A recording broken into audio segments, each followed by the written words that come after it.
Sahabat, mobil listrik atau biasa disebut sebagai electric vehicle atau EV lagi lucu-lucunya. Permintaan kendaraan listrik sedang booming di seluruh dunia, juga di Indonesia. Berkat kemajuan teknologi, kebijakan, dan permintaan konsumen, EV menjadi lebih populer dan terjangkau di seluruh dunia. Tesla membuka jalan. Kini pembuat mobil lama seperti Ford, Volkswagen, dan Hyundai juga ikutan berjudi miliaran dolar untuk bergabung dengan balapan produksi EV. Tapi seperti yang mungkin Anda ketahui, Toyota adalah salah satu yang paling enggan. Pembuat mobil dari Jepang ini begitu lamban mengikuti dan menyatakan EV sebagai jawaban atas masalah iklim dunia. Mereka lebih memilih untuk fokus pada metode propulsi lain seperti hidrogen, mesin BBM fosil, dan hybrid. Lalu mengapa mereka bersikap seperti itu? Sebagai produsen mobil terbesar di dunia, apakah mereka membuat langkah cerdas atau justru kesalahan besar? Penasaran? Saksikan terus video ini hingga akhir. Baik, sebelum kita membahas detailnya, penting untuk mengetahui mengapa hal ini seperti masalah besar bagi Toyota. Toyota adalah pabrikan terbesar di dunia dengan pangsa 11,5% dari total kendaraan terjual secara global. Pada tahun 2022, mereka menjual 10 juta kendaraan secara global. Untuk konteksnya, Volkswagen di posisi kedua dengan 8,2 juta, dan Hyundai di posisi ketiga dengan penjualan global 6,8 juta. Volkswagen memiliki 330.000 EV, Hyundai 221.000 EV, namun Toyota tidak memiliki populasi lebih dari 20.000 EV. Pembuat mobil terbesar di dunia ini hanya pernah merilis satu EV murni. Ya, benar, Toyota BZ4X. Dan hasilnya sangat mengejutkan.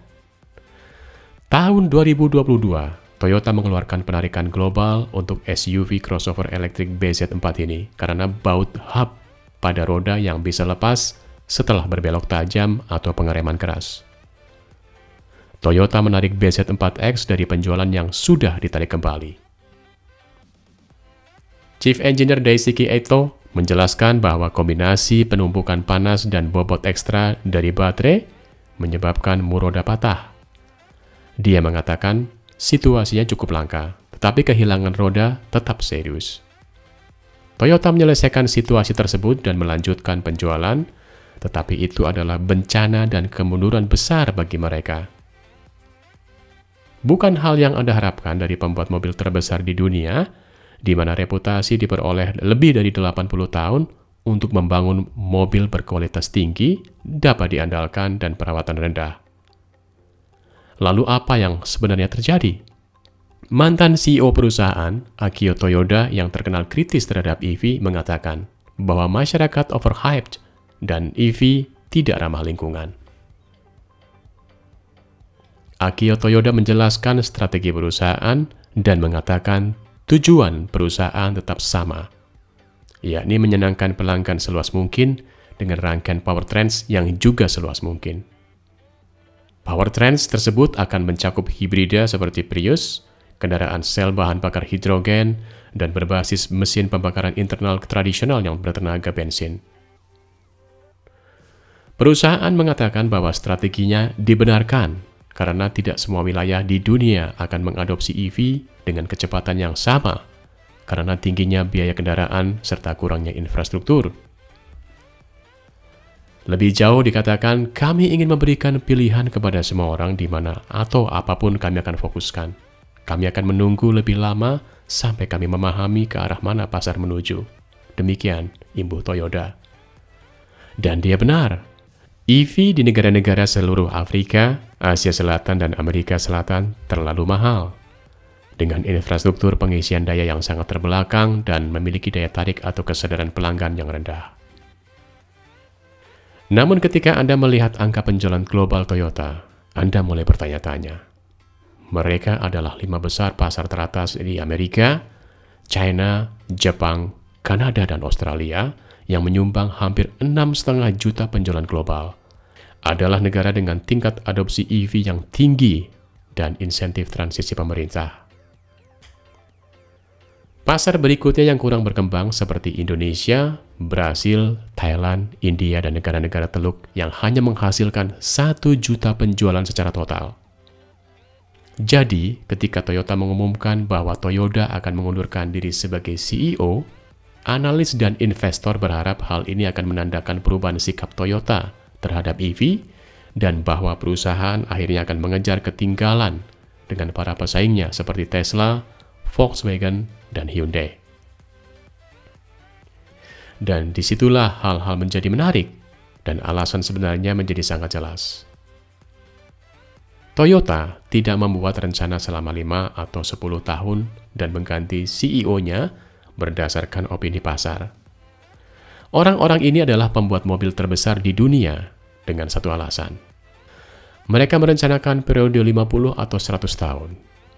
Toyota tidak akan meninggalkan Toyota. Dia naik jabatan dari CEO ke chairman. Strategi CEO yang dia pilih untuk pengambil alih tentu saja akan mengikuti berbagai pandangannya, dan itu seharusnya tidak mengejutkan siapapun. Ketika setiap pembuat mobil di dunia bergegas secepat mungkin untuk menuju elektrifikasi murni, Toyota tidak akan masuk dalam barisan itu. Saat setiap pembuat mobil di dunia berjuang untuk mengamankan pasokan mineral langka seperti litium, kobalt, dan mangan, Toyota tidak akan melakukannya. Karena pembuat mobil lama langsung merugi pada setiap penjualan EV yang mereka buat. Sementara Toyota akan terus mendapat untung. Lalu apa alasannya? Karena Toyota tahu bahwa di dunia di mana ada manusia akan ada perbedaan pendapat. Beberapa orang menyukai gagasan memiliki EV, dan beberapa orang tidak akan membeli EV sampai setiap mobil bertenaga bahan bakar fosil di planet bumi ini dihancurkan. Itu komentar semua orang yang suka atau tidak suka untuk mengukur sentimen kita. Toyota tahu masih banyak penduduk yang tidak percaya EV adalah jawaban, dan mereka akan menjual kendaraan kepada orang-orang tersebut di masa mendatang. Menurut laporan Bloomberg, EV diperkirakan akan mencapai 50% penjualan mobil penumpang global pada tahun 2035 dan 70% pada tahun 2040. Namun, bukan berarti kendaraan mesin BBM fosil akan hilang sama sekali di jalanan. Ada siklus hidup 20 tahun untuk mobil setelah dijual. Mobil yang dijual pada tahun 2040 akan berakhir pada siklus hidupnya di tahun 2060. Beberapa negara dan wilayah telah mengumumkan rencana untuk melarang atau menghentikan penjualan kendaraan mesin BBM fosil baru pada tanggal tertentu yang dapat mempercepat transisi ke EV.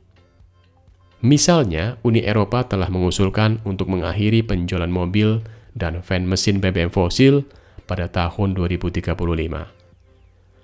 Sementara Kanada telah menetapkan tujuan yang sama untuk tahun 2035, pun juga Australia telah didesak oleh sebuah wadah pemikir untuk mengikuti dan menghentikan kendaraan mesin BBM fosil secara bertahap mulai tahun 2035 untuk mencapai emisi nol bersih pada tahun 2050. Korea Selatan juga mengumumkan niatnya untuk menghentikan kendaraan mesin BBM fosil pada tahun 2035. Namun tidak semua negara berkomitmen untuk target yang ambisius tersebut. Amerika Serikat bahkan belum menetapkan mandat federal untuk menghentikan kendaraan mesin BBM fosil. Meskipun beberapa negara bagian, seperti California, telah mengumumkan rencana mereka sendiri untuk melakukannya. China, pasar mobil terbesar di dunia, juga belum mengumumkan tanggal spesifik untuk menghentikan kendaraan mesin BBM fosil, meskipun telah menetapkan tujuan untuk EV. Untuk mencapai 40% dari penjualan mobil baru tahun 2030, Toyota menggunakan strategi berbeda. Mereka tidak memainkan permainan yang sama seperti semua pabrikan lain. Tetapi apakah Toyota memainkan permainan itu dengan benar? Atau apakah itu kehilangan peluang terbesar untuk memimpin transisi ke masa depan yang serba listrik?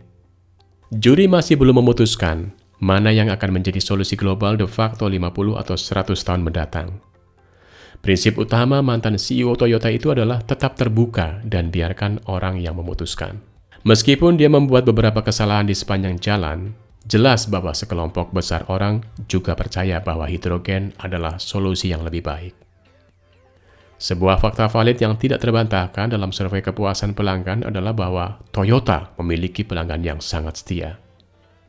Meskipun mereka belum memberikan EV yang kompetitif untuk dunia barat, banyak orang bahkan tidak peduli. Toyota memiliki jutaan pelanggan di seluruh Asia, Afrika, Amerika Selatan yang juga tidak peduli, demikian kata CEO baru Toyota, Koji Sato.